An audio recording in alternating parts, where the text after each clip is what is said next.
కార్తవీర్యార్జునుడు వచ్చాడురా, నేను ఆతిథ్యం ఇచ్చాను, ఆతిథ్యం అంతా తీసుకుని చెప్పను కూడా చెప్పలేదురా, ఆవును తోలుకు రండిని దూడను విడిచిపెట్టి ఆవుని ఎత్తుకుపోయాడు రా అన్నాడు. అంత పని చేస్తాడా నాన్నగారు, చెప్తానుండండి అని వెంటనే తన పరశువు తీసి భుజాన వేసుకుని పరిగెత్తాడు.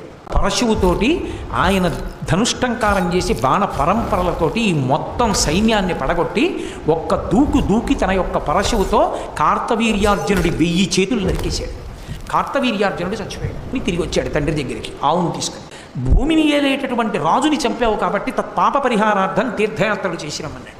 మా నాన్నని చంపేసిన వాడు ఈ జమదగ్ని కొడుకైన పరశురాముడు కాబట్టి ఈ జమదగ్ని చంపేస్తామని కూర్చున్నవాడిని కూర్చున్నట్టు కత్తిపెట్టి తల నరికేశాడు.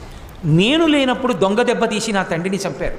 ఈ క్షత్రియులు బతకడానికి వీల్లేదమ్మా, నువ్వు 21 మాటలు గుండెలు బాదుకుని అరిచావు కనుక 21 మాటలు ఈ భూమండలం అంతా తిరుగుతాను, క్షత్రియుడన్నవాడు కనబడితే చంపేస్తాను.